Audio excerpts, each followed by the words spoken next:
Hello Likers, welcome back to our channel. It's me, your fave, your one and only, your baby girl Malaika. So Likers, today we are doing the critical review of Mr. Aloy's series When Love Becomes a Nightmare, episode 22. It starts with Clara's mom that is having excuse me, a conversation with Debbie, the bad friend. So Debbie is Debbie is making it look like she is aware that her friend Clara is running after a single man, whereas she's a married woman. And she has tried, to make Clara realize that what she's doing is wrong as a friend. But Clara does not listen. This is, and I don't know, this is when you realize that some mothers, I'm sorry to say, I know among my viewers, there are some people that are mature, old enough to give birth to me, mothers, but I'll always say the truth. If there's one thing, sorry about that, guys. If there's one thing about me is that I'll always be truthful in this life. I cannot buy myself. Some mothers who prefer to hear bad news about their children than to hear actual good news. Because which friend, if she is a good friend, she will not come and talk about her friend to you. This is to show you that she's a bad friend. And you being the kind of mother that you are, you give her listening ear. Because now she's making it look like she has been talking to her friends that going after a man when you are a married woman, it's not good. Like she's making it seem like, her friend is going after a bachelor, whereas she's a married woman. She's accepting things from him, whereas she's not supposed to accept. And she has been talking to her friend about that. And you call this a good friend? Because if she was a good friend, she will not come and sit to talk about her friend to her mother, But her mother, being the type of mother that she is, she's willing to listen. Yeah, she's willing to listen. Now she's done talking, and all she wants to do now is to eat. So she should just say she went there to eat, not to talk. And it's a pity when some mothers are sitting patiently waiting to hear bad news, concerning their children instead to hear good news. It is sad. I can't lie, like us, it really saddens me to see that concerning some mothers. Clara mothers is not obsession. So the next thing shows Debbie, who is eating with Benny. And she's enjoying her meal. But one thing about Benny is that Benny will look at you and will tell you things the way they are. Because to her, she's wondering why her mother's friend, who is she's supposed to be in her house. She's wondering why her mother's friend will be at her mother's house at this time when her mother is not around. Like, what could be the reason? Knowing fully well that her friend is not around, why is she at their home? So Debbie sees that Debbie picks offense because to her, Benny is a very disrespectful child. To her, Benny has always been disrespectful. She talks too much and she says things that she's not supposed to say. Things that does not concern her, she talks about them. So Debbie is threatening to clip Benny's wings. But Benny is a child that only talks about the things that she notices. She only talks about the things that she sees and that she feels like they're supposed to talk about, and she feels like her mother is not seeing. And the only thing she's saying, like, Debbie is not supposed to pick offense because that girl is just making Debbie realize that she can see through her and she sees all the things that she has been doing. And she prays that her mother sees them too very soon. That's all what she's saying. So she's not saying anything that is new under the surface of the sun. But Debbie picks offense because she feels offended. Why? Because she feels like Benny is being disrespectful. Yes, to her, Benny is a disrespectful little girl. She's not supposed to talk to her like that. Like, to her, Benny was supposed to keep quiet. For her to say the things that she's supposed to say, and then Benny can just do whatever. So now she wants water, and Benny decided not to go. But at the end of the day, she realized that no, this is a stranger in their house. She has to serve her water. So Benny wakes up to go and get the water for her, not knowing that Debbie sending her to get drinking water for her is because Debbie has something of her slave, because that is who she is. So Debbie already knew what she was doing. She chose to trick the child, and as soon as she went in, Debbie picked up her phone, to do what she wanted to do with it a long time ago. She went through her phone, dropped a text message to whoever she was dropping. Like, this is crazy. That is why, like us, people should always put password on their phone. Pin should, it's very important. Yes, to protect your privacy, especially from people that you not want them to get into your phone. She was done. She dropped it. The next thing shows Hanks that was on a call with one of his clients, and a message pops up, which means Debbie was sending that message to Hanks, pretending to be Benny. And when Hanks read through the message, it was surprising. Like, to him, it was more like, why would this child be sending me a text and asking me not to tell anyone what is going on? I must find out. As an adult, that is what you would do. But just that sometimes we need to think. We need to think. Always try to call people to find out what is going on. The next thing shows Benny, who is back from from getting water for Debbie, the devil. She just dropped it on the table and said, like, she went to get that water. She didn't want to, but she had to. As a child, she needs to respect her. But only for her to sit and to get a text message from somebody else, which means two people are playing this game. Yes, Debbie, it will be Debbie and Emeka who are playing the game. She got a text message that I think it was stating something like her mother is in a hotel room with Hanks, and she was shocked the light. So she, like, and Debbie is trying to, like, she's pretending to care, like, what's going on, what's happening. And the child just shut her out. She was like, mind your business. It has nothing to do with you. Just mind your business. To her, she didn't want to say anything to Debbie, because Debbie is nothing but a something else. So Debbie is happy. To Debbie, she's like, run along. Go on, little girl, and find out what you see there, because I already know what I'm doing. So eventually, Benny knew what she was doing. The next thing shows Debbie will get into a hotel room. Open it. She didn't see anyone, but unfortunately for her, Emeka came from behind and covered her mouth with something with it that there's this product that people normally use, and it made her to slip off. And he laid her on the bed, so this is all a trap. It's a plan. Then he injected her with something. So this was all planned. It was a planned thing, and oh my god, she fell right into the trap. This is sad. This saddens me. The next thing shows a car pulling up somewhere, and the next thing shows Hanks getting into the hotel room, the same room that Benny got into, and he was shocked to see Benny on the bed, and he was like, Benny, what are you doing here? Not realizing that Benny was sleeping, and Emeka came from behind, like it can be seen, and knocked him out. This is crazy, because, like, why are you people doing this? Why do you want to set up somebody? And he was happy because he has succeeded, like, to do what he wants to do. The next thing shows Clara, doing some paperwork in her restaurant, I think trying to play some order, and she received a message. When she checked she checked her message, it was a number who sent her a message. It was more like her, because her facial expression says, like, more like her daughter was in a hotel room with Hanks. It would take anybody out of their senses.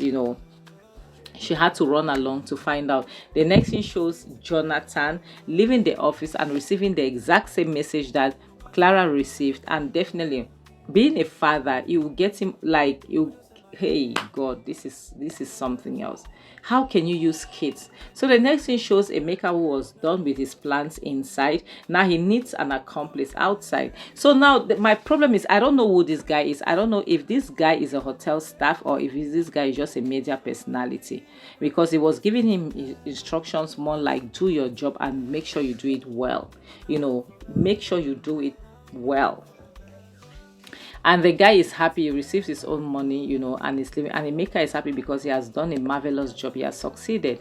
And the next thing shows Benny and hangs in like bed as if they just finished from doing whatever, and Clara walks in. Like any mother, any parent, seeing something like this, before you could think about anything, you would definitely be thinking about something that you're not supposed to think about. Yes, before you could think about like what the hell, what is going on, you would definitely be thinking about something that shouldn't be thought about. She went ballistic, and Jonathan also went ballistic, seeing this. To him it was more like, how, like, what is happening? How could, he just believed what he saw. So Clara didn't even have time to check Hanks. All she wanted to do was to protect her child, because this guy came in. He was calling the cops, and he was filming. And Clara didn't want her child to be filmed because she's almost naked, so she's trying to protect her child, trying to cover her as a mother should, and the idiot is there filming, trying to taking all the angles and everything. It's crazy. So the next thing shows police are here, and Hanks was arrested, and he was taken into custody. And the guy is filming, asking rubbish questions like, is this how you make your money? Blah, blah, blah, stuff like that and all the rest. So, like, and to Clara, she couldn't believe that this is a guy I trusted. She smacked him and was like, how could you do this to me? How dare you do this? I trusted you. I trusted you. I couldn't imagine that you would do this to me. Why would you do something like this? Why? How is that even possible that something like this would happen? So Hanks is trying to, at this point, there's nothing he can do apart from pleading his innocence. He's trying to make them understand that he didn't do this thing. He's innocent. But stuff like this, like, as nobody will believe you. Nobody believes that you're innocent. No one believes it. And the guy is innocent. He's saying that I am innocent, but no one wants to listen to him, unfortunately. The next thing shows no, the same scene, Clara is trying to beat the hell out of what's his name, Hanks, and they are just going back and forth. Jonathan is so pissed. The cops realize that they just have to take him out of there before they buy him, under their watch. And this stupid guy is busy filming everything and all the rest. So the next thing shows Clara's mom, who received the call that Hanks did forceful entry to her granddaughter, and she was very pissed. She was like, how is that even possible that Hanks would do a forceful entry to her granddaughter? Like, how? As in how? Why? She was screaming, she was angry, and all the rest. She was like, it cannot have, like, you just like, can you people give people benefits of doubt sometimes? Can you people even try to look to see if people could do something like this? The next thing shows Clara, who got to the hospital, and she was rushing, calling the nurses, to come and help out, while Jonathan carried their child, on his shoulder to take her in. Once they got in, it was a blame game. He started blaming Clara, making her known that if anything happens to their daughter, it will be his fault. It will be her fault. Now, here's the problem. How could you blame somebody else when you're not even certain? What did she do for you to feel like if anything happens to her, it is her fault? Why? Because now it has been more like you brought Hank, into our life, so it is your fault. But now you're not blaming her for making you have a job. You're not blaming her for giving you for giving you a job as a man. You're not blaming her for that, but you're quick to blame her that if anything happens to your daughter. Why don't you wait for your daughter to wake up from the slumber, from sleep, and tell you what truly happened? Yes, because at least she'll be able to talk, to say what happened and all the rest. Then from there they could know that it was a setup. But now everything is on, instead of joining heads together, to try to know what is going on, but everything now is on Clara's head. He's blaming Clara for everything. Clara is the reason why his daughter they did forceful entry on her. They've not even checked for you to know whether they did forceful entry on her or not. You're already saying they did forceful entry on her. Like pissing her off, getting on her last nerve. That's you. He like a man who just be nagging from the beginning to the end. He will not even be able to say, like, to do anything lucrative. Just nagging. Your child is having issues. All you can do or say is just to complain. Why? I don't understand. Yes, why are you complaining? Now his complaint is mostly if something happens, why would Clara have anything to do with this? Yes, Clara went and borrowed money from him. Are you not working for him? Are you not working for him as a man? Were you supposed to work with your wife's ex? Since you want to put all the blame on her head, were you? He's swearing, he's cursing, he's calling everything that he can call, everything humanly possible. If anything happens, so what? The next thing shows Jonathan's mother, who is also going gaga. She's because she has been telling her son, like, leave these people alone, stay away from them, don't have anything to do with them. And she's not happy based on the fact that Hanks didn't listen to her. Because right now, Hanks is going through this because he didn't listen. If he had listened, which means if he had gotten rid of Jonathan from his office, his company, none of this would have happened. None of this would have happened. But based on the fact that he let Jonathan stay there, he didn't get rid of him. Look at where they found themselves. So she had to place 1 or 2 calls, like she called the people that she knew and told them to do something about it, because her son, cannot stay locked up. It's not possible. So she made it known that her son, like they must look for a way and do something about it. Yeah, she's very pissed and ready to do anything. The next thing shows the 2 culprits happy. They are celebrating, their win. To them, they have won. So what else to do if not to celebrate? They have won. They have accomplished something. At least they are destroying people's lives. That is what they are known for. That is what they want the world to see. That's how they want the world to see them. They don't care. You understand? But it is sad. Only sad people will go about trying to destroy other people's lives. Yes. People that are happy in their skin, they don't go about wanting to destroy others. No. It takes sad people to always want to destroy others, unfortunately. So they were happy, celebrating that, wow, yes, we've won. Look at this, look at that, Just imagine, just see, hi. And they were saying that it's so easy. Like, how could it be so easy? But now, this is something these people are forgetting. Going after a broke person is different from going after a wealthy person, because they will do everything within their powers to get to the bottom of things. So they are doing these things without thinking straight. They are doing these things without calculating how it's going to be. Yes.